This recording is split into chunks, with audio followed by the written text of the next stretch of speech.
Well, I'm an artist and composer who works primarily with electronic music or electronic sound, so across music and art contexts.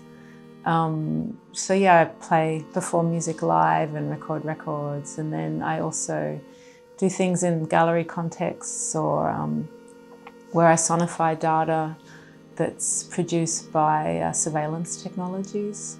So the most recent project, for example, was a plugin for the Chrome and Firefox browsers that translates cookies into sound, so you can hear how much you're tracked while you're browsing the web.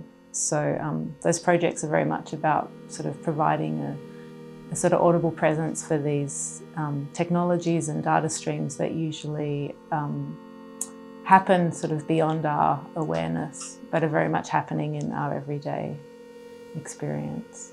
Basically, I had the residency at GRM and I thought I've never had time with analog modular synthesizers before, so maybe it made sense to spend the time trying out an analog synthesizer, because I usually actually now work very much just with my laptop. And so I spent a couple of weeks with the Surge modular synthesizer, which produces a very beautiful sound, but it takes a while to really actually be able to use it well, I think, and to sort of try and make it do what you want to do. Though of course part of the process, I think, of working with analog synthesizers is that they're not completely controllable somehow. They're always a little bit beyond your grasp.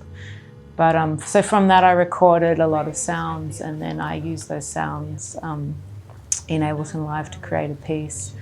And I also used Max MSP to generate sound. So I was working with both the sort of very digital sound synthesis and analog sound synthesis.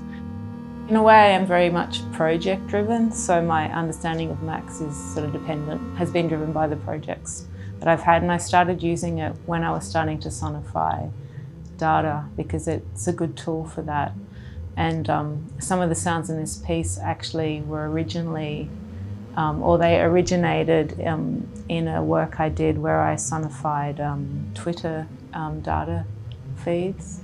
And I think actually in particular at the time, Donald Trump was president, and he had a lot of activity on Twitter.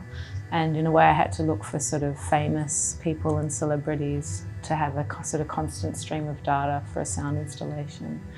And so some of the sounds I originally actually generated for Donald Trump's Twitter feed, but then I took those sounds and developed them further.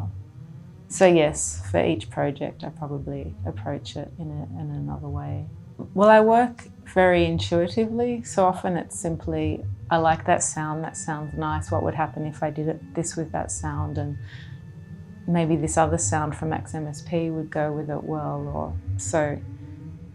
Yeah, it was a very intuitive process. In this one there's definitely different parts, and so I guess I'm playing with the effect that music can have on your experience of time passing. And so there's some moments where I try to make it in a way quite sort of static and in the moment, and then it's contrasted with I guess quite obvious sort of movement, or there's a clear sort of linear narrative in a way that as a listener you can follow. But I try to include moments where you're more in the moment, and encouraging sort of a deep listening.